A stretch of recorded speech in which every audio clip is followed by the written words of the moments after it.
ఆ ఇంపార్టెన్సే emotion. Dzire తో link up అంటారా? థాట్ అన్నారు, డిజైర్ అనలేదు కదా మీరు. ఏదైనా ఒక థాట్ దానికి మీరు ఎక్కువ ఇంపార్టెన్స్ ఇస్తున్నారా?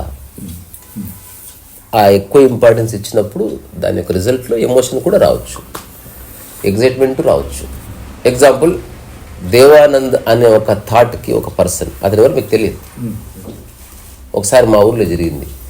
నేను అరుగు మీద కూర్చున్న తర్వాత నూతన్ అని ఒక సినిమా హీరోయిన్, యాక్చువల్గా నూతన్ చచ్చిపోయిందంట అని ఒక వ్యక్తి వచ్చి పరిగెత్తుకొని చెప్పాడు. ఇది రియల్గా జరిగింది. నేను అరుగు మీద ఆడుకుంటున్నాను.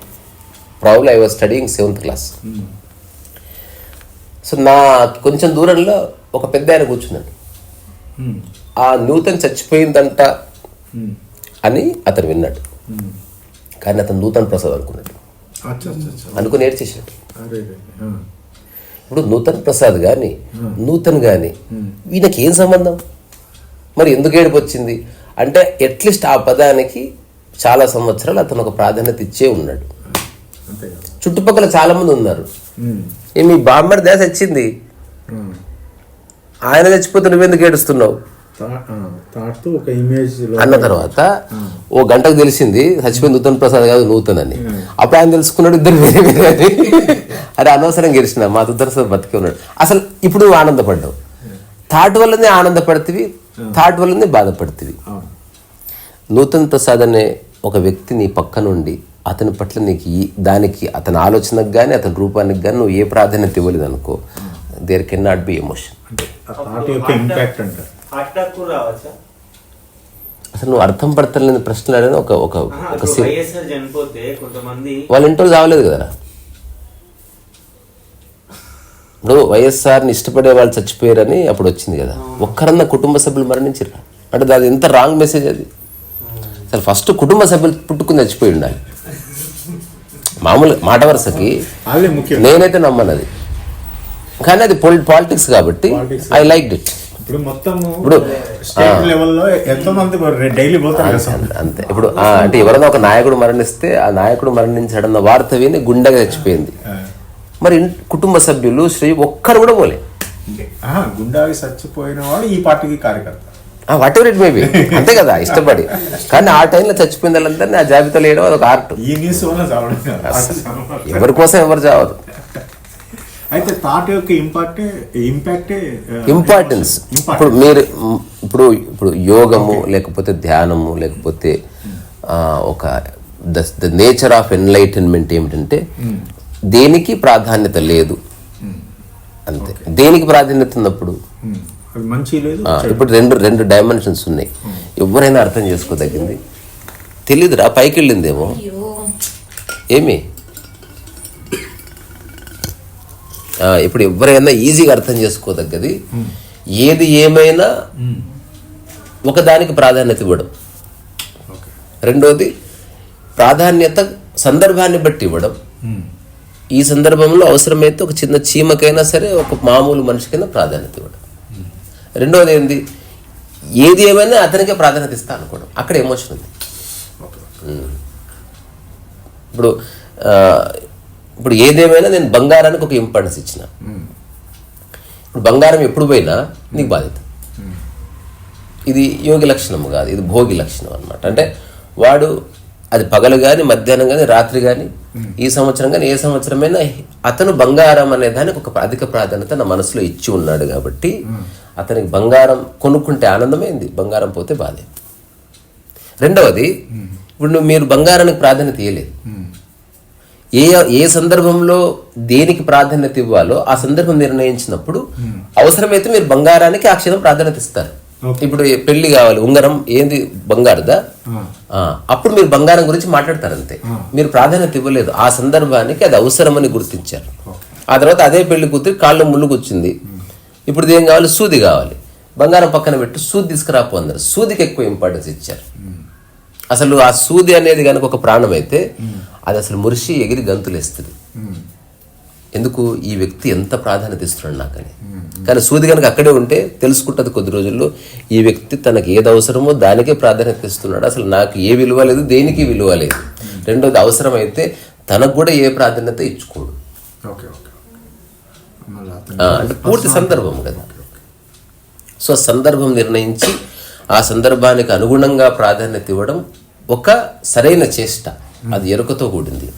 అట్లా కాకుండా సందర్భానికి అతీతంగా కొన్నిటికి నేను ప్రాధాన్యత ఇచ్చానబ్బా, తద్వారా తప్పకుండా ఎమోషన్ వస్తుంది. అది అనివార్యం. ఇంకా ఇప్పుడు నేనున్నాను, నాకు దేనికి ప్రాధాన్యత లేదు, ఇది నా వ్యక్తిగతం. ప్రాధాన్యత లేదంటే దేనికి ప్రాధాన్యత లేదని కాదు, సందర్భం వల్ల ప్రాధాన్యత వస్తుంది. ఇప్పుడు నేను రాస్తున్నప్పుడు పెన్ ఇంపార్టెంట్, నాకు పడుకుంటున్నప్పుడు దుప్పటి ఇంపార్టెంట్, అంతే తప్ప నాకు దుప్పటి ఇంపార్టెంట్ నేను ఎప్పుడు దాన్ని మోసుకొని తిరగను.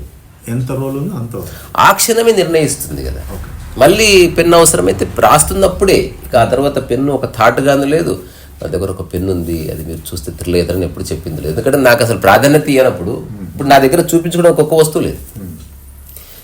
ప్రాధాన్యత ఇచ్చిన అంశమే ప్రదర్శించబడుతుంది, ప్రాధాన్యత ఇచ్చిన అంశమే చూపబడుతుంది. దానికే గుర్తింపు, దానికే గౌరవం, దానికే ఎవ్రీథింగ్, దానికే దొంగతనం జరుగుతుంది.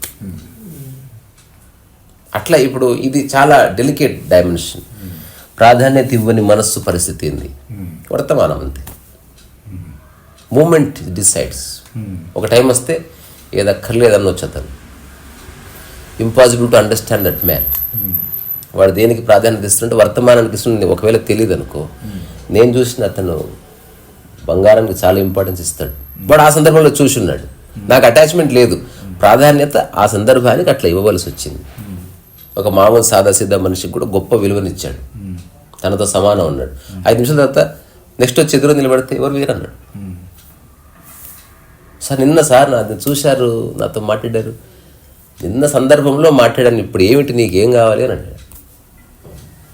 ఘోరంగా తగులుతుంది గాయం. అదే ప్రాధాన్యత ఇస్తే ఈ రోజైనా అంతే, ఎల్లుండి కలిసిన అంతే, రేపు వచ్చిన అరే మా ఇంపార్టెంట్. జీవితం అర్థమైతే ద నేచర్ ఆఫ్ ఎన్లైటన్మెంట్ ఎవ్వడు లేడు, దేనికి ప్రాధాన్యత లేదు, నీతో సహా. ఇది చాలా ఏమంటారు, ఒక డేంజరస్ అండర్స్టాండింగ్ అబౌట్ లైఫ్. అంటే ఈ ప్రపంచంలో ఇది చెల్లదు. ప్రపంచం అంటే నువ్వు కొందరికి ఎంచుకోవాలి, కొందరికి నా అనుకోవాలి, కొందరికి ప్రాధాన్యత ఇవ్వాలి, అందులో దానికి అధిక ప్రాధాన్యత ఇవ్వాలి. వీటి వల్ల మైండ్ అనేది ఎప్పుడు ఫ్లక్చువేట్ అవుతూ ఉంది. ప్రాధాన్యత లేనప్పుడు అసలు ఫ్లక్చువేట్ కాదు, తర్వాత ఎప్పుడు సమస్థితిలో ఉంటుంది. మీరు ఉంచాల్సిన అవసరం లేదు, ఇట్ విల్ స్టే. అది చాలా హాయిగా ఉంటుంది మనసు. ఇప్పుడు ఎవ్వరు లేరు, మీ చుట్టూ ఏది లేదు, సందర్భం నిర్ణయిస్తుంది ప్రాధాన్యత అంతే. ఎవ్రీ మినిట్ ఏదో ఒకటి ఇంపార్టెంట్ అని తెలుస్తుంది, కానీ ఎప్పటికీ ఇదే ఇంపార్టెంట్ అని మీకు తెలియదు. ఉదాహరణకు డబ్బు మీద ఆసక్తి ఉంటే వాడు ఏదేమైనా డబ్బు మీదనే వాడు ఉంటుంది. యోగి అట్లా కాదు, ఒకసారి వర్షం ఇంపార్టెంట్, ఒకసారి నాకు తినను, ఈరోజు ఇది ఇంపార్టెంట్, ఒకరోజు నాకు తినాలనిపిస్తుంది. వాడు చూస్తుంటే చాలా రంగులు మార్చినట్టు, మాటలు మార్చినట్టు అనిపిస్తుంది, బికాజ్ సందర్భంలో ఉంటున్నాడు వాడు. కాన్సిక్వెన్స్ అనే చోట వాడు దానికి ఆ సందర్భానికి మధ్యన వాడు ఏదో ఒక పనిముట్టునో, ఒక వస్తువునో, ఒక మాటనో, ఒక చేష్టనో ఆధారంగా చేసుకుని చేస్తున్నాడు. అందుకని ఇంపాసిబుల్ టు అండర్స్టాండ్ వాడేమిటని. ఈ క్షణం జీవితంలో చదవడం చాలా ఇంపార్టెంట్ అని చెప్పి గంట తర్వాత చదవక్కర్లేదని చెప్తున్నాడు. ఆ సందర్భంలో అట్లా చెప్పుకోవాల్సి వచ్చింది. వాడికి పర్టికులర్ ఫిలాసఫీ అంటే ఏముండదు, చాలా విరోధాభాష్యాల కలయిక అన్నమాట. కానీ అదే సత్యం. అట్లా కాకుండా సిద్ధాంతం అంటే ఏంటో తెలుసా? ఇంకా పొద్దున అదే చెప్తారు, మధ్యాహ్నం అదే చెప్తారు, వాడు చచ్చిపోయినాక వాళ్ళ శిష్యుడు అదే చెప్తాడు. ఇంకా దాంట్లో ఏం నవ్యత లేదు. ఇప్పుడు రామానుజ సాంప్రదాయం గురించి చెప్తే ఈ జీరస్వామిపై నెక్స్ట్ జీరో వచ్చినా ఉన్నది అదే. ఇంకా దాంట్లో కొత్త చెప్పుకోవడానికి ఏమి లేదు, ఫిక్స్ అయిపోయింది. అది ఒక గోడకు కొట్టిన పటం అది. ఇంకా అది ఎవరు వచ్చినా ఆ పటం అక్కడ తుడిచాలి, మళ్ళీ అక్కడే పెట్టాలి. ఇది పటము కాదు, ఏమి కాదు. ఇప్పుడు మనం చెప్తున్న కాంటెక్స్ట్ అది వెదర్, ప్రకృతి లాంటిది. ఇప్పుడు ఎండ వచ్చింది, ప్రకృతి అంటే ఎండ రావడమా? కాదు. నెక్స్ట్ వర్షం వచ్చింది, వర్షం కూడా ప్రకృతి. నెక్స్ట్ తుస్సున గాలి వచ్చింది, ప్రకృతి. ఒకసారి నిశ్శబ్దం ఉంది, అది కూడా ప్రకృతి. ఒకసారి ఉరుములు మెరుపులు, అది ప్రకృతి. అట్లా యోగి సందర్భంలో ఉండటం వల్ల అతన్ని మనం పట్టుకొని, అందుకే ఒక ఎన్లైటన్మెంట్కి పరంపర ఉండటానికి వీలు. సాంప్రదాయానికి పరంపర ఉంటుంది, సిద్ధాంతానికి పరంపర ఉంటుంది. నిజంగా జ్ఞానోదయం అనేది ఉంటే దానికి పరంపరకి స్కోపే లేదు. ఎందుకంటే అది క్షణక్షణం మారుతుంది, అది సందర్భాన్ని బట్టి. తన నేచర్ మారట్లే, తన చేష్ట మారుతుంది కదా. అక్కడ వచ్చింది ప్రాబ్లం. ఫిక్స్డ్ లేదు. అట్లా ఏమీ వద్దు అని చెప్పొచ్చు, అంత ఇంపార్టెంట్ అని చెప్పొచ్చు. ఇతను లేకపోతే నా జీవితం లేదు, అది సందర్భంలోనే చెప్తున్నాడు, దాన్ని లిటరల్గా తీసుకోవడానికి లేదు. మళ్ళీ 5 నిమిషాల తర్వాత మర్చిపోయాను మీరు ఎవరండి అనొచ్చు. There is a possibility. అట్లా అంటే ఇది ఆ మూమెంట్ అది ఇంపార్టెంట్. ఇంకా ఆ స్థితిలో ఉన్నప్పుడు ఇంకా ఈ ఎమోషన్స్ ఏమైనా ఆప్షన్ లేదే లేదు. రెండోది, నిజంగా ఒకవేళ ఎమోషన్ వస్తే దాన్ని అనుభవించడమే తప్ప పారిపోవడం లేదు. అది కూడా ఉంది. అంటే అతను దేన్ని తిరస్కరించడం లేదు, అతను దేన్ని జీవితకాలానికి అంగీకరించడం లేదు. వర్తమానంలో సందర్భం తీసుకొస్తుంది what to do and what not to do. ఆ సందర్భం టెంకాయ కొట్టాలంటే రాయిది అంటున్నాడు, రాయికి ఇంపార్టెన్స్ వచ్చేసింది చూడు ఏకదం. అలాగని రాయి జోలు పెట్టుకో ఎట్లా తిరుగుతావు? టెంకాయ కొట్టినప్పుడే రాయి పక్కకు నూకాల్సిందే. అట్లా మనిషిని కూడా పక్కకు నూకినట్టు అనిపిస్తుంది, వాడేం నూకట్లే, దానికి ప్రాధాన్యత అయిపోయింది. ఇది ఎంత డేంజరస్ ఉంటుంది అంటే, నేను I can give so many instances about people. వాళ్ళు ఆ స్థితిలో ఉండి చాలా అద్భుతమైన పని చేసిన తర్వాత ఒక టైంలో ఇప్పుడు నా అవసరం ఇక లేదని గుర్తించిన తర్వాత వాళ్ళు బయటికి రాలేదు. ఇంకా తనకు కూడా ప్రాధాన్యత లేదు ఇప్పుడు. ఇక ఇది శరీరం శల్యం అయిపోయింది, ఇది మరణించాలి. లాస్ట్ 40 days నేను వాళ్ళ ప్రణాళిక చెప్పిన వాళ్ళు ఉన్నారు. ఈ 20 రోజులు నేను మౌనంగా ఉంటాను, ఆ తర్వాత 10 రోజులు నన్ను వచ్చిన వాళ్ళు వీళ్ళు కలిస్తే కొన్ని బాధ్యతలు అప్పగిస్తాను, ఆ తర్వాత ఒక 2 రోజులు నేను సైలెన్స్ ఉంటాను, మళ్ళీ ఆ తర్వాత చివరిగా నన్ను ఎవరిని అడగాలంటే ఒక పేపర్ అడుగుతూ 100 ప్రశ్నలకు జవాబులు ఇస్తాను, ఆ తర్వాత టాటా బాయ్ బాయ్. ఇది నా ప్రణాళిక అట్లా చెప్పింది. ఎందుకంటే వాడు తనకు కూడా ప్రాధాన్యత ఇచ్చుకోవట్లేదు, అయిపోయింది బాడీ, ఓకే చూడదేనా సాయి, నో అటాచ్మెంట్. ప్రాధాన్యత ఇవ్వడంతోనే అటాచ్మెంట్ వస్తుంది. ఇప్పుడు కొడుకుతో ఎందుకు attachment and giving importance are no separate things, both are one. Attachment లేకుండా నాకు ఇంపార్టెన్స్ ఏం లేదు కానీ అటాచ్మెంట్ ఉంది, ఐసా నై చెల్తా, అది పిట్ట కథలు చెప్తున్నాడు వాడు. అటాచ్మెంట్ ఉందంటే దాని యొక్క కేంద్రంలో నువ్వు ఒక అధికమైన ప్రాధాన్యత ఇచ్చి ఉన్నావు, అందులో ఏ సందేహం లేదు. ఇప్పుడు అటాచ్మెంట్ లేదనుకో, ఇంపార్టెన్స్ ఇవ్వలేదని, అంతకుమించి ఏమీ లేదు. ఇప్పుడు మనకి అంగారగ్రహంతో ఏ అటాచ్మెంట్ లేదు, ఎందుకు తెలుసా? అంగారగ్రహానికి నువ్వు ఏ ఇంపార్టెన్స్ ఇస్తలేవు సరిగ్గా చూసుకుంటే. ఇంకా సూర్యుని చంద్రుని గుర్తు చేసుకో. ఇంపార్టెన్స్ ఇవ్వడం అంటే అది లేకపోతే నేను లేని గుర్తు మస్తు చేసుకుంటాను. ఇంపార్టెన్స్ అంటే అది నీ యొక్క మనోశరీర ధర్మాల్లో నువ్వు ఇంపార్టెన్స్ ఇచ్చిన వస్తువు కానీ మనిషి కానీ ఆలోచన కానీ కొంత ఆక్యుపై చేసి ఉంది. You took over something of you. అట్లా అందుకని అది నిర్లిప్తంగా లోపల ఉంది. ఆ ఇంపార్టెన్స్ ఇవ్వడంతోనే దానికి భూమిక ఎస్టాబ్లిష్ అవుతుంది. ఇప్పుడు ఎవరెవరు యోగులు అంటే ఏ ఇంపార్టెన్స్ లేదంతే, సందర్భం నిర్ణయిస్తుంది. అది నేచర్ ఆఫ్ ఎన్లైటన్మెంట్ కింద. ఇది ఇప్పుడు మనం చెప్తున్నది సాదాసీదా విషయం కాదు, ఇది పుస్తకాల్లో వెతికినా దొరకదు. ఏ ఇంపార్టెన్స్ లేదంటే ఏ ఇంపార్టెన్స్ లేదని, ఏ ఇంపార్టెన్స్ లేదంటే ఏ ఇంపార్టెన్స్ లేదని కాదు కూడా. సందర్భం వల్ల ప్రాధాన్యత తప్ప శాశ్వత ప్రాధాన్యత ఏమీ లేదు, ఉండదు. 100 మంది ఉన్నా 100 మంది వెళ్ళిపోయినా కొంచెం ఫరక్నే పడతా. అతని స్థితి ఎలా ఉంటుందంటే, దీనికి ఇతను అవసరం అనుకుంటే 1000 కిలోమీటర్లు నడిచేనప్పుడు తెచ్చుకుంటాడు అంతే. అతను ఇంపార్టెంట్ అనిపిస్తే వెళ్ళడమే, ఇంకా దానికి మళ్ళీ పూర్వపరాలు కోపం వస్తే కాళ్ళు పట్టుకోవడమే. అంటే దానికి విషయం వ్యక్తి కానే కాదు. ఉదాహరణకి ఒక డాక్టర్ సర్జరీ చేయాలి, అతనే చేసాడు అన్నప్పుడు మనం ఎట్లా ప్రవర్తిస్తాం? సర్జరీ అయిపోయింది, పేషెంట్ బతికాడు, 5 రోజుల తర్వాత డాక్టర్ గారు అంటే హాయ్ అంటాం అంతే. ఆ రోజు ఇచ్చినంత ప్రాధాన్యత ఎందుకు ఇస్తాం? అట్లా కాకుండా డాక్టర్తో అటాచ్మెంట్ ఉన్నప్పుడు ఇక సర్జరీ చేసినా అదే ఇంపార్టెన్స్, సర్జరీ చేయకపోయినా అదే ఇంపార్టెన్స్, ఆ అటెన్షన్ కోరుకోవడం ఉంటుంది అన్నమాట. అందుకని నేచర్ ఆఫ్ ఎన్లైటన్మెంట్ అనేది చాలా బ్రూటల్ రియాలిటీ. అది మనుషులు ఒప్పుకోరు కానీ అది అలాగే ఉంది. ఇప్పుడు దాదాపు ప్రకృతి యొక్క స్థితి అది. నో ఇంపార్టెన్స్ ఎట్ ఆల్, నువ్వెంతో వాడంతే. అవునా అంటే అవును, ఒకసారి నువ్వే హఠాత్తు ఒకటి ఇంపార్టెంట్ అని చెప్పి సందర్భం అంతే. అప్పుడు పక్కన వాడు ఘోరంగా షాక్ తినే ప్రమాదం. తిన్న ఇద్దరం సమానం ఉన్నాడు, నా ముందే అతను పొగుడుతున్నాడు. సందర్భం వల్ల అంతే, అతనికి పర్సనల్ ఎజెండా ఏమీ లేదు. మళ్ళీ ఎల్లుండి అసలు నువ్వు లేకపోతే నాకు ఒక్క క్షణం గడవదురా అని మళ్ళీ వాడుతూ ఉన్నాడు. ఇప్పుడు వాడికి డైలమా వచ్చేసింది అంట. అది కాదు గురూజీ, వాడి గురించి మనకెందుకు, నువ్వు ఉన్నావు చాలా. ఓ రోజంతా వీళ్ళు ఎవరు నాకు తెలియదు అనొచ్చు. అసలు ఉండదు సందర్భమే, అంటే పూర్తి వర్తమాన అనుభూతి తప్ప ఏమీ లేదు. వర్తమానంలో ఆలోచనకి ఇంపార్టెన్స్ ఇస్తున్నాం కానీ చెప్పేటప్పుడు ఎందుకు ఇవ్వకూడదు? ఆలోచన లేకపోతే తర్వాత ఆలోచన అనేది రకరకాలుగా ఉంటుంది. అది మెమొరీ అది క్రియేట్ అవ్వదా?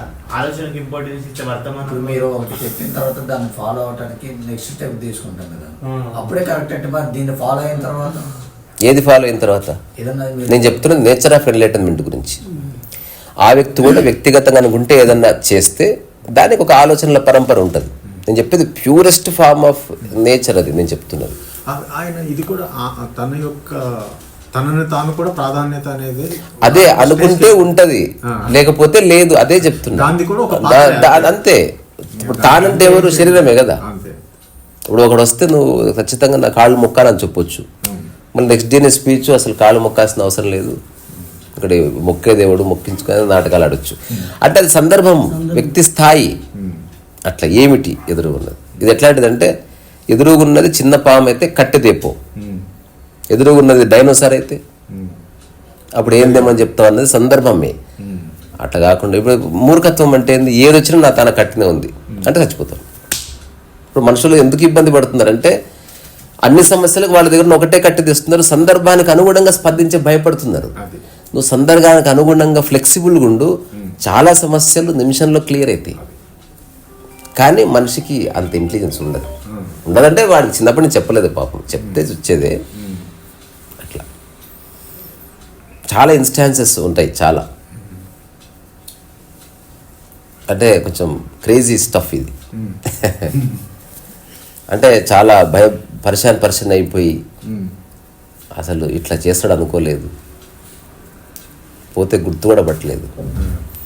మదనపల్లిలో వెళ్ళినప్పుడు ఒక ఆయన కలిసి ఆయన ఒక స్టోరీ చెప్పాడు నాకు. కృష్ణమూర్తి అంటే very famous world wide. Madanapalle వస్తే అసలు మదనపల్లి ఊర్లో వాళ్ళందరూ చిన్న కొంచెం గూస్ బంప్స్, అరే మళ్ళీ కృష్ణమూర్తి గారు వచ్చారంట, ఎన్ని రోజులు ఉంటారు ఇక్కడ, ఓ 10 days ఒక్కసారి దర్శనం చేసుకోవాలి అంటే వీఆర్ రేర్ బీయింగ్. చాలా గ్రేస్ఫుల్గా తన బ్యాగ్ తనే మోసుకొని తను ఏదో వద్దన్నా చేస్తూ ఉంటారు. తన ఒక మంచి రూము. ఆ తర్వాత ఆ ఊర్లో ఒక అతను ఉన్నాడు, అతను నాకు చెప్పిన కథ ఇది. Still is alive.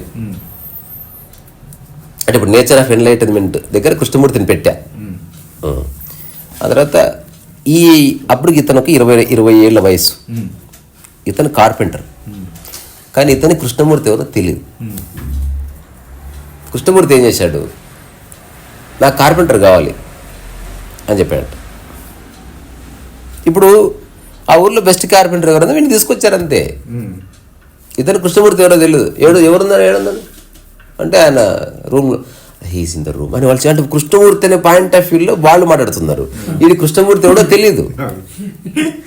తలుపు తీసి సార్ వాట్ యూ వాంట్, ఏం కావాలి మీకు తెలుగులో అంటే ఒక టేబుల్ కావాలి, చేసిస్తా, ఎప్పుడవుతుంది అంటే ఇట్లా అవుతుంది, ఎన్ని పైసలు అవుతాయి, మామూలు మాడుకుంటున్నారు. General customer, no speciality. Okay వారం రోజులు ఇస్తా, రైట్ వెళ్ళిపోయింది. సార్ ఏ సార్ అడిగిండు చెప్పినా ఏంది మళ్ళీ ఊరికి మీరంతా వెళ్ళిపోయాడు. వెళ్ళిపోయి టేబుల్ చేసుకొచ్చింది.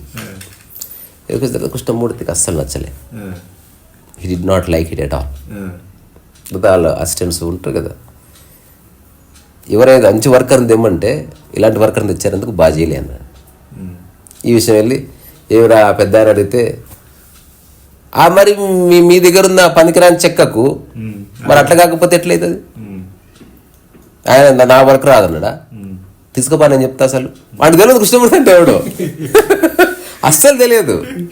వచ్చి ఏం sir work రాలేదన్నారంట.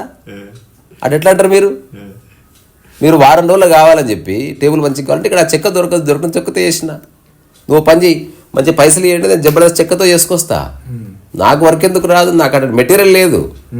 Oh this man has some clarity. అతనికి ఏం కావాలో అది అరేంజ్ చేయండి, నాకు మంచి టేబుల్ కావాలన్నాడు. ఒక 1 month తర్వాత వాడు మంచి టేబుల్ ఇచ్చిండు. Krishnamurthy was very happy.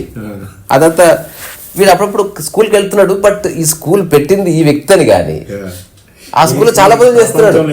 అసలు అతనికి 21 వయసు, అతనికి తెలియదు. అతను నాకు చెప్పాడు ఇదంతా. అంటే చూడు మ్యాజిక్ ఏంది. ఇప్పుడు ఈ ఒకసారి తెలి- అక్కడ ఆ ఊరు నుంచి వచ్చారు మిమ్మల్ని కలవడం. కాదు కాదు, నేనే వెళ్ళా అతని దగ్గర. మదనపల్లి వెళ్ళినప్పుడు ఓకే. ఇతను తెరసం క్రిస్టియన్ నేమ్ ఏదో ఉంది. ఆ తర్వాత ఇతను అప్పుడు స్కూల్కి వెళ్తున్నాడు కదా, సార్ అని అంటున్నాడంట, ఏ హాయ్ అది కృష్ణమూర్తి చేయలేపుతున్నాడంట చాలా. ఆ తర్వాత 15-20 days అయింది. అందరూ వీడి దగ్గర వచ్చి పర్సనల్ కలుస్తున్నారంట. అరే అసలు ఏమైంది భయ్, ఎందుకు ఇట్లా కలుస్తున్నారంటే అప్పుడు ఒకడు వచ్చి నేను మాట్లాడుతాను ఇది సాయంత్రం. తర్వాత సార్ భుజం మీద చేసుకొని మాట్లాడాడు కృష్ణమూర్తి. సార్ బాగున్నారంటే బాగున్నా, how you, fine sir, Bella చెక్క బాగుందా, ఏ బాగుంది, వెరీ నైస్, మళ్ళీ ఏమైనా వర్క్ కావాలని చెప్పండి సార్ చేస్తా. తెలియదు కృష్ణమూర్తి, తెలియదు అంతే. ఇప్పుడు ఒకసారి ఒకటి ఇంటికి వచ్చి ఆయన ఎవరు అనుకున్నావు, ఎవరు అప్పుడు ఫోటోలు గీటోలు పుస్తకాలు గిస్తకాలు ఐక్యరాజ్య సమితి థియోసాఫికల్ సొసైటీ అన్ని బిసెంట్ బొంగు పోసిన చెప్తే వీడికి చెమటలు పట్టినాయంట. ఈయనతో నన్ను ఎంత జోక్ లేదు. నెక్స్ట్ టైము కృష్ణమూర్తి కనిపిస్తే వీడు అన్నాడు. కృష్ణమూర్తి ఒకసారి ఇట్లా చూసి అసలు అందుకే చూడలేదంట ఇప్పుడు ఇంకా చూడలేదా అసలు. అంటే కండిషన్ వచ్చేసింది అయిపోయి అంటే నీలో సహజత్వం చచ్చిపోయింది అసలు. You are not normal. Krishnamurti అని తెలుసుకోగానే నీ మైండ్ స్టక్ అయిపోయింది. ఆ తర్వాత వీడియో 100 సార్లు కృష్ణమూర్తి ఎదురుకుపోయినా అసలు ఈ నెవర్ పేడ్ అటెన్షన్. కరెక్ట్ అయిపోయింది.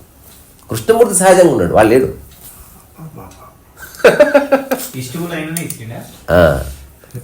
ఏదో వినడానికి చిన్న ఎన్లైటన్ చిన్న వర్డే కానీ దీంట్లో చాలా చాలా ఉంది.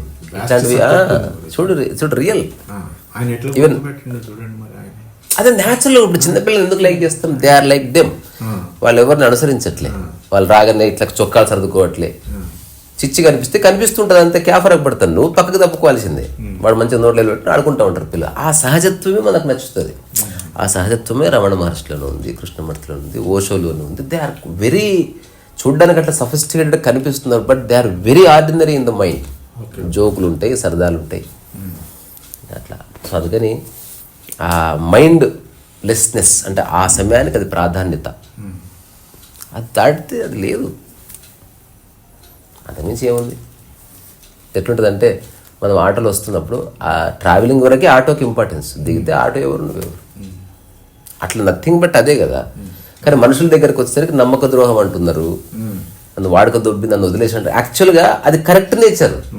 ఇప్పుడు ఒక వ్యక్తికి పని వచ్చింది, అతనితో పని చేయించుకున్నావు చాలా బాగా, ఆ తర్వాత నువ్వు నెక్స్ట్ రోడ్ మీద కనిపిస్తే మాట్లాడలేదు చూడు, యాక్చువల్గా దట్ ఈస్ రైట్ నేచర్. కానీ సమాజంలో చాలా తప్పుగా వాడు నాతో అంత పని చేయించుకొని వాడు కనబడితే చూడడం కూడా చూడలేదు, వాడు అంజాన్ని కొట్టుకుంటూ పోయాడు. చూడకూడదు, ఎందుకంటే వాడు వేరే పనిలో వెళ్తున్నాడు, నువ్వు మధ్యన నువ్వు కూడా వేరే పని మీద వెళ్ళినప్పుడు వేరే పని మీద వెళ్ళిపోవాలి. ఇట్లా క్రిస్ క్రాస్ అయినా చూసుకోవద్దు. మళ్ళీ సంవత్సరానికి మళ్ళీ గుర్తొస్తే హే అప్పుడు ఎంత ఫ్రెష్గా ఉంటుంది లుక్ కదా. అంటే చిన్నపిల్లలు ఒకరి మొహం చూసుకుంటే వెలిగిపోయినట్టు వెలిగిపోతుంది. సంవత్సరం అయింది కదా, మళ్ళీ పని పడ్డది నీతో, అఫ్ కోర్స్ చలో అనే మళ్ళీ ఉత్సాహంగా అంటే every moment they are meeting something new. ఆ సందర్భాన్ని కలుస్తుంది. ఫ్రెష్ అంటాం కదా, ఫ్రెష్ అంటే అప్పటికప్పుడే. రిలయన్స్ ఫ్రెష్గా ఉండాలి మనం అంటే అప్పటికప్పుడే కదా. దోశ ఫ్రెష్గా అప్పటికప్పుడే. మనిషి అన్ని ఫ్రెష్ కోరుకుంటున్నాడు, మనసు మాత్రం ఫ్రెష్గా లేదు. ఇదేందో అర్థం కాదు అసలు. So the nature of enlightenment ఒకసారి నిలబడదా అంటే అంతర్జాలం ఏం చెప్తుంది. అరే తేజ, ఇంటర్నెట్ తెలుగులో ఏమంటారా?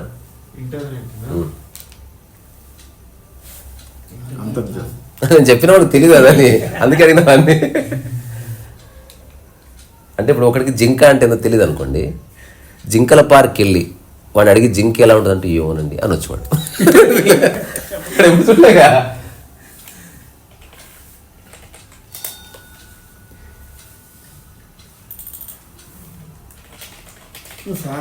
మీరు చెప్పినట్టు ఎన్లైట్మెంట్ పర్సన్ అనేది కొన్ని వేల మంది కొన్ని కోట్ల మంది ఎవరో ఒకరు మీరు అలా ఉంటారండి, అంతే కదా. భక్తులు ఎక్కువ మంది ఉంటారు,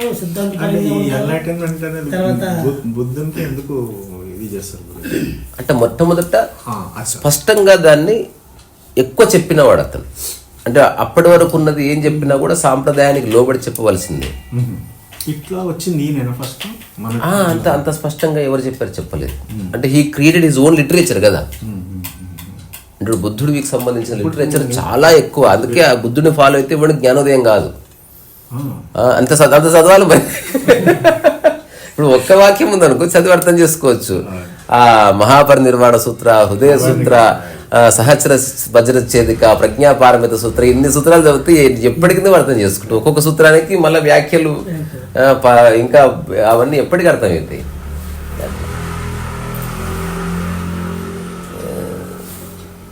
అంతే, mindful attention to understand the nature of desire and what ever, ఇదంతా చెప్తున్నట్లా. ఇప్పుడు ఎన్లైట్మెంట్ అయిన వాళ్ళు సహజంగా ఇప్పుడు మనుషుల మధ్య తిరుగుతారా? అంటే తిరిగే ఆప్షన్ ఉందా? ఎందుకు తిరగొద్దు? ఎందుకు తిరగద్దు? అదే సినిమా హీరోలు బాత్రూమ్ పోతారు అన్నట్టుంది. మనకు తెలియదు, అయిన వాళ్ళు అసలు అది చెప్పుకోరు. అది ఎన్లైటన్మెంట్ అంటే ఏదో ప్రెగ్నెంట్ అవ్వడం లాంటిది కాదు అది. అంటే ఏదో అయ్యిందని చెప్పుకోవడానికి.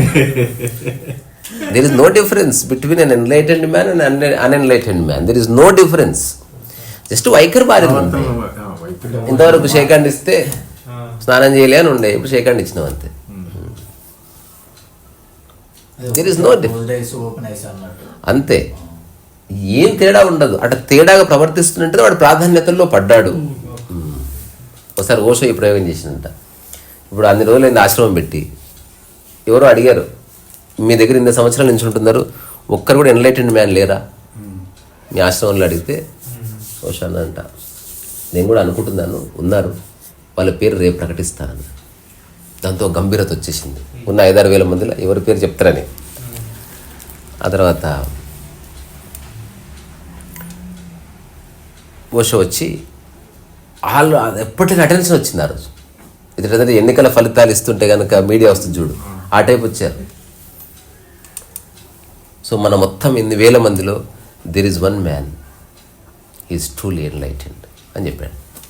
ఇప్పుడు ఎవడు వాడని, ఇప్పుడు కౌన్మనే కరోతిపతి ఉత్కంఠ వచ్చినట్టు వచ్చిన తర్వాత స్వామి చైతన్య కీర్తి అని చెప్పాడు ఒకటి పేరు. అసలు అక్కడ కూర్చున్నాడు. అట్లా చెప్పిన మరుక్షణమే ఇట్లా వాడు ఇట్లా కళ్ళ నిలబడంట, జనాలందరూ వాడిని కాలు మొక్కడం, వాడిని చుట్టూ చేయడం, ఇదంతా అయిపోయింది. ఒక 3-4 డేస్ తర్వాత అతను మామూలుగా ఆడుకుంటూ పాడుకుంటున్నాడు, ఇట్లా అయినంత గంభీరంగా ఒక టైంలో నడుస్తున్నాడు. కోసం వస్తూ నవ్వుకున్నాడు వాడు చూసి. ఏం ఊరికిందని అట్లే అన్నట్టు. నిజానికి ఒకవేళ ఎన్లైటన్మెంట్ అయితే దాని మూలం ఏంటో తెలుసా? అది నీకు తెలుస్తుంది, ఓషోకేంటి తెలుస్తుంది? ఫస్ట్ క్వశ్చనే అది. నేనైతే నాకు తెలుస్తుంది, నీకెట్లా తెలుస్తుంది? ఇప్పుడు నాకు ఆకలి అయితే నాకు తెలుస్తుంది. ఓషన్ ఎవరు అడిగారు కూడా. So how do you know that you are enlightened? అప్పుడు అన్నాడు, ఈ ప్రపంచం లేదని తెలిస్తే అది ఒక్కటే తెలుస్తుంది, నాకు వేరే ఏం తెలియదు. అటెట్లా అంటే అప్పుడు తలనొప్పి వస్తే నాకే తెలుస్తాను. Only I know my headache. In the same way I know only my enlightenment. I have no. తర్వాత అమెరికాకి వెళ్ళినప్పుడు అక్కడ FBI వాళ్ళు ఇంట్రాగేషన్ చేసినప్పుడు Osho said, you are enlightened man. నీ చుట్టుపక్కల ఇంత పంచాయతీ జరుగుతుంది, నీ రూమ్లో బగ్స్ ఏర్పాటు చేశారు, అంటే మైక్రోఫోన్స్ ఇవన్నీ ఏర్పాటు చేశారు, ఇంత కుట్రలు జరుగుతుంది, నీకు తెలియదా? అంటే ఎన్లైటన్మెంట్ అంటే సర్విలెన్స్ సిస్టమ్ కాదు, అన్ని తెలియడానికి. I know about my self, I don't know anything అని. ఇప్పుడు నేను ఇక్కడ ఉన్నా, ఎన్లైటన్మెంట్ అంటే ఆ గోడవతలో ఏం జరుగుతుంది అది కాదు, ఎక్కడున్నా నేను ఎట్లుందా అని మాత్రం నాకు పరిపూర్ణంగా తెలుసు. I'm aware of my self, my surroundings. But నా చుట్టుపక్కల ఈతను వచ్చి కత్తి పెట్టుకుని వచ్చాడని వేసేయడానికి నాకెట్లా తెలుస్తుంది? తెలియదు. ఇది అదంతా మళ్ళీ మ్యాజిక్ కిందకి వస్తుంది. అవసరం అది కానే కదా. అదంతా ఏంటంటే పవర్స్, అట్లాంటి ధారణలు కొందరుకున్నాయి. ఒక సాదాసీదా మనిషి అనుభవించే స్థితి తప్ప అదేం గొప్ప విషయం కాదు. కానీ మనిషికి సాదాసీదా అంటే నచ్చదు. అంటే బ్రెడ్ మీద కూడా కొంచెం జామో గిమ్మో ఏది ఇట్లా వేసి ఇస్తే, అంటే ఒక మామూలు దానికి అంత డెకరేషన్ ఉన్నప్పుడు మరి లైఫ్ అన్నప్పుడు వాడు ఎంత చెప్పినట్టు వాళ్ళు ఉన్న లగేజ్ ఇంకా పెంచుకోవడానికి వెళ్ళేది. రియాలిటీ ఏంది? ఇది అన్ని సాదాసీదా జీవితమే జ్ఞానోదయపు జీవితం. అంటే అందులో అరమరికలు కానీ, బేష్టాలు కానీ, భేదభావాలు కానీ ఏమి లేకుండా నీ పని ఏదో నువ్వు చేసుకుంటున్నావు. ఇది నచ్చదు స్టేట్మెంట్. ఇప్పుడు ఎన్లైటన్మెంట్ నువ్వు అది చేయాలి, ఆ తర్వాత అది చేయాలి, భావిత అంటే ఇది నచ్చుతుంది. ఇప్పుడు పొలిటీషియన్ కనుక స్పీచ్ ఇచ్చినప్పుడు ఏదన్నా ఒక పొలిటీషియన్ స్టేజ్ మీద వచ్చి చిన్న జీవితం హ్యాపీగా ఉందామంటే నచ్చదు. ఇప్పుడు సినిమా స్టార్ట్ అయింది, అసలు అందరూ సినిమాలో ఉన్న ప్రతి క్యారెక్టర్ మంచివాడే, సినిమా అటర్ ఫ్లాప్ అవుతుంది. దుర్మార్గుడు ఉండాలి, మహాదుర్మార్గుడు ఉండాలి, దాన్ని ఆపోజ్ చేసేవాడు ఉండాలి, ఫిక్షన్ ఉండాలి, అప్పుడే సినిమా పుట్టింది అక్కడ. అంటే కాకుండా మా సినిమాలో స్పెషల్ ఏంటంటే అందరు మంచి వాళ్ళు, ఎవరి పని వాళ్ళు చేసుకుంటారు, ఒకరినొకరు డిస్టర్బ్ చేయరు. 2.5 hours చూపించినాం మనం. సినిమా ఫ్లాప్ అయిపోయింది. Utter flop. ఏం సినిమా ఏమో పరమ బోరింగ్ ఉంది, బట్ అది ఎంత కరెక్ట్, అది కరెక్ట్ ఉన్నది నచ్చదు మనకు. ఇట్లా పోకుండా అమ్మాయికి దక్క ఇచ్చి నడుము గిల్లి అలా అప్పుడు అబ్బా అసలు ఏం తీసుకురా అసలు అదంతా అదేంటి న్యూసెన్స్ కదా. ఇప్పుడు హీరో ఎంట పడుతున్నాడు, అసలు రియల్ లైఫ్లో జరుగుతుంది అది, కానీ నచ్చుతుంది మనిషికి. అంటే మనిషి యొక్క నేచరు అట్లాంటి అన్యాచురల్ థింగ్స్ కోరుకుంటుంది. క్యాకరే ద నేచర్ ఆఫ్ ఎన్లైటన్మెంట్ అంటే it's like you are breathing normally, అట్లనే you are aware all the time. ఎక్కువ లేదు తక్కువ లేదు, అవేర్నెస్లో ఎక్కువ తక్కువ ఉండవు, ఎన్లైటన్మెంట్లో ఎక్కువ తక్కువ ఉండవు. అది ఉంది. ఒక సహజమైన కాంటెంట్నెస్ ఎందుకుంది. ఫ్యూచర్ పడిపోయింది, గతం లేదు, ఏ పని చేస్తే ఆ పనిలో పూర్ణ శ్రద్ధ ఉంది, ప్రతిఫలాపేక్ష లేదు. తర్వాత ఏది మెమరీగా మార్చుకోవడం లేదు, అంటే good memory and bad memory, మంచి జ్ఞాపకం చెడు జ్ఞాపకంగా మార్చుకోవడం లేదు. దేనికి ప్రాధాన్యత ఇవ్వడం లేదు, అధిక ప్రాధాన్యత చాలా దూరం, ప్రాధాన్యత ఇవ్వడం లేదు. ప్రాధాన్యత సందర్భానుసారంగా వస్తుంది తప్ప తనకు వ్యక్తిగతంగా ఇది ఉండాలన్నది ఏమీ లేదు. సందర్భం తీసుకొస్తుంది, అవసరమైతే కుర్చీ ఉంటుంది అప్పుడు ప్రాధాన్యం, పడుకున్నప్పుడు బెడ్ ప్రాధాన్యం అవుతుంది. కుర్చీ గ్రేటా బెడ్ గ్రేటా అంటే రెండు కాదు. కూర్చున్నప్పుడు అది, పడుకున్నప్పుడు ఇది అనేది కామన్ సెన్స్ కదా. అట్లా తనకు అన్నీ అంతే. కానీ ఇది నిజంగా ఎవరు ఉంటే అఫెండ్ అవుతారు. అంటే ఇది నా లైఫ్లో జరిగింది కాబట్టి అస్సలు భరించలేరు ఆ విషయం. భేదభావం చూపేవాడు నచ్చుతాడు, అందరికంటే ఎక్కువ నన్ను మంచిగా చూసుకుంటాడు అనేది రాంగ్ స్టేట్మెంట్. అందరితో పాటు నేనంటే కరెక్ట్ స్టేట్మెంట్గా నచ్చదు అది. I want to be special అనేది మనిషికి ఉంది. అట్లా తను స్పెషల్గా చూడాలి, తనకు స్పెషల్ లైట్ వేయాలి, ఫోటోలు నేను మధ్యలో నిలబడాలి, అందరికంటే నేను బాగుండాలి, ఇట్లా ఏదో ఈ థాట్స్ నుంచి ఇంకా అది లైఫ్ అంతా అట్లా పోతూ ఉంటుంది. అవన్నీ పడిపోయి జస్ట్ ప్యూర్ వర్క్ మిగులుతుంది, అంతకుమించి ఏం లేదు. కొంచెం జాగ్రత్తగా మాట్లాడాలి. అయితే జాగ్రత్తగా కాదు, జాగ్రత్తగా మాట్లాడితే ఎక్కువ తప్పులు జరుగుతాయి. నువ్వు అనుకుంటున్నావేమో జాగ్రత్తగా మాట్లాడితే నువ్వు మాట స్లిప్ అయిపోతుంది. నీకు విషయం ఇప్పుడు ఉదాహరణకి జాగ్రత్తగా నడపాలి అంటున్నావు, అసలు డ్రైవింగ్ రాకపోతే నువ్వు జాగ్రత్తగా నడపకపోయినా యాక్సిడెంట్ అవుతుంది. నువ్వు తెలుసుకోవాల్సింది హౌ టు డ్రైవ్ అని. జాగ్రత్త అక్కర్లేదు, చిన్న అవేర్నెస్ ఉంటే చాలు. సరే అది ప్రాణానికి సంబంధించింది కాబట్టి జాగ్రత్త అవసరమేమో. పాము దగ్గరకు పోతే జాగ్రత్త అవసరం, ఎందుకంటే దాని నేచర్ మనకు తెలియదు కాబట్టి. ఇప్పుడు జాగ్రత్తగా లైట్ స్విచ్ అని ఎవరైనా చెప్తుండ్రా? అది ఎట్లా తయారు చేశారంటే అసలు జాగ్రత్త అవసరం లేదు, తాగి వచ్చినా మనకి ఇంత షాక్ ఉంటుంది, అట్లా తయారు చేసింది. దానికి జాగ్రత్త ఎందుకు? అట్లా కాకుండా అవేర్నెస్ ఉండాలంటే ఏం లేదు, మొత్తం వైర్లు గిర్లు ఓపెన్ చేసి పెట్టు, అప్పుడు నువ్వు 100% జాగ్రత్త ఉండాల్సి వస్తుంది. అట్లా సరే. ఇప్పుడు ఈయన అవతార పురుషుడుగా ఒక రాక ఉంటుందని చెప్తున్నారు. 2 minutes వెళ్దాం. అంటే ఈయన ఏం చెప్పారంటే 700 సంవత్సరాలకి లేదంటే 1800 సంవత్సరాల లోపు అవతారం అనేది వస్తుందని ఈయన చెప్పారు. మిగతా గ్రంథాల్లో ఉపనిషత్తుల్లో కానీ ఏ గ్రంథాల్లో కూడా లేదు. నేను అదే చెప్తున్నా సార్. ఈయన చెప్పారు, ఈయన కాదు చాలా మంది చెప్పారు. చెప్పడానికి ఏముంది, ఏదైనా చెప్పచ్చు. ఏంటనేది ఏ ప్రాఫెసీ వర్కౌట్ కాదు, అది అయ్యే. అందుకే ఫస్ట్ మనం ఎంతసేపు మాట్లాడితే వ్యక్తి వేరు, వ్యక్తి మైండ్ని ఉపయోగించి ఆ ఎదురుగున్న క్రౌడ్ని ఉపయోగించి వాళ్ళున్న క్షేత్రాన్ని ఆధారం చేసుకుని ఆ ప్రాఫెసర్లను ఇండియాలో చెప్పినవి కాదు, విదేశాల్లో చెప్పినవి. దానికి ఒక పర్పస్ ఉంది. మనం ఆ చక్కర్లో పడవద్దు. వాట్ ఈస్ ట్రూ నేచర్ అంటే అటాచ్మెంట్ లేకుండా బతికాడు అన్నది ఒక ట్రూ నేచర్. నోరు మూసుకొని 40 ఏళ్ళు హాయిగా ఉన్నాడు, అదొక్కటి చేయి చాలు. You don't have to understand Meher Baba. నోరు మూసుకో. మీకు ఉన్న విషయం కొద్దిగా నేను ఇది చెప్తున్నాను. ఎన్ని బుక్కులు ఎన్ని గ్రంథాలు జరిగినా ఈ మెయిన్ ఈ మీరు చెప్పే కొన్ని బుక్స్లలో దొరకవు. ఒకటి. రెండోది ఈ పాయింట్ని కరెక్ట్గా కనుక కూర్చోబెట్టుకుంటే ఒక్క రోజులో రాకపోవచ్చు, కానీ స్లోగా చాలా బరువు తగ్గుతాం. చాలా ఇది వెరీ ప్రాక్టికల్. తెలుస్తుంది పెద్ద సమస్య, బట్ యూ డీల్ బ్యూటిఫుల్లీ. దానికి ఎఫెక్ట్ కాకుండా చాలా ఇంపార్టెంట్. అలజడి వస్తుంది, కానీ ఈ యొక్క మీరు చెప్పింది ఉంటే అది ఒక 10 నిమిషాలు అరగంటలో అది వెళ్ళిపోతుంది. ఇంతకుముందు ఒక 10 రోజులు క్యారీ అయ్యేది. అవును, చాలా చేంజ్ వస్తుంది. పూర్తి వర్తమానంలోకి వచ్చి పడుతుంది మైండ్ 100%. అయితే మెహర్ బాబా గురించి నాదో ఎప్పుడు ఎవరు చర్చించినా మెహర్ బాబా ఏం చెప్పాడు టీచింగ్స్ అనేది రిలవెంట్ నాకు. ఎందుకు 44 years హీ వాజ్ సైలెంట్. నువ్వు అట్లా ఉండు చాలు, ఇంకా మిగతా అది అనవసరం. ఇంకా ఏం జరిగిందో మాట్లాడు, పేపర్ మీద రాసి నీకున్న 99% సమస్యలు క్లియర్ అయితే మాటలు తీసేస్తే. కానీ మాటలు తీసేవుగా.